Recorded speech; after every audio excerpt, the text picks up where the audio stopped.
Hi, my name is Austin Brazil. I'm a jazz and guitar teacher at Emerald College. And I want to do a quick video regarding ways to practice with the metronome.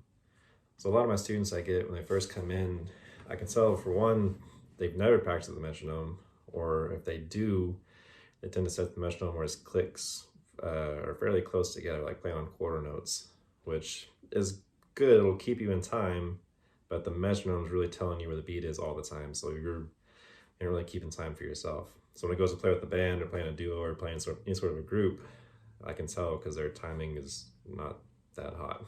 So to kind of demonstrate this, I'm going to take Sonny Rollins' song called Solid. I'm going to play it through different metronome settings to kind of show you how you can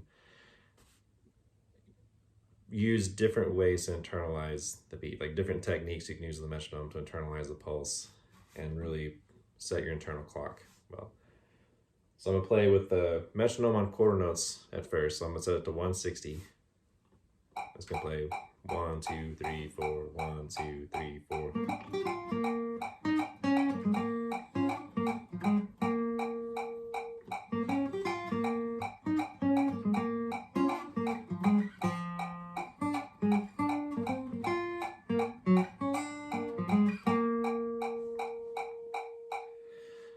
So that's it. So there's the melody, and that's what it sounds like with the metronome click on 1, 2, 3, and 4. So like I said, the metronome clicking that fast, I really wasn't having to keep time for myself that much because I just lined up the metronome. It was giving me all the clicks, rapidly. So it wasn't a whole lot of time for me to screw anything up. So the way to begin to start taking more time for yourself is start taking clicks away. So instead of playing 1, 2, 3, and 4, I'm gonna set it where it's just playing 2 and 4. So I'm gonna drop the metronome down to 80, so half speed. It'll just be 2 and 4. So 1, 2, 3, 4, 1, 2, 3, 4.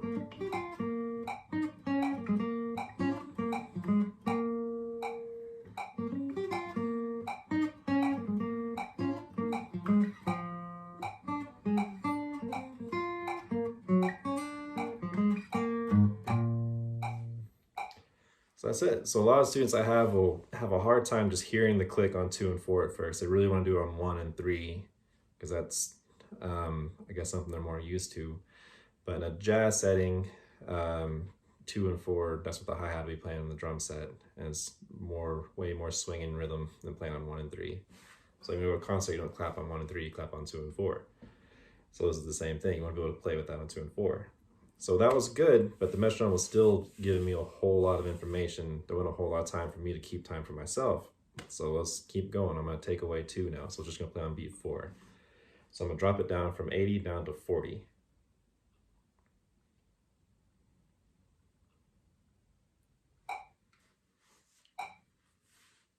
One, 2, 3, 4, 1, 2, 3, 4.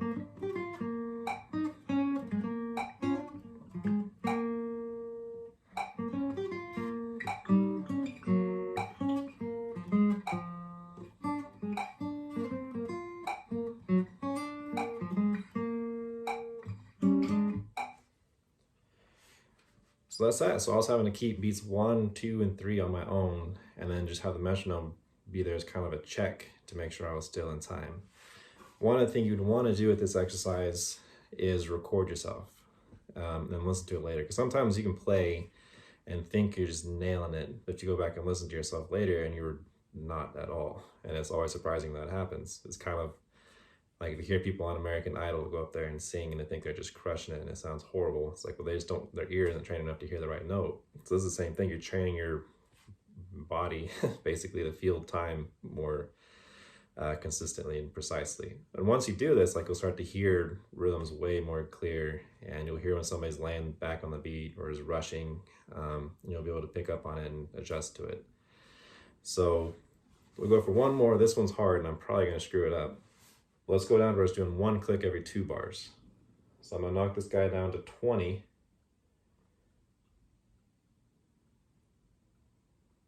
One, 2, 3, 4, 1, 2, 3, 4, 1, 2, 3, 4, 1, 2, 3, 4.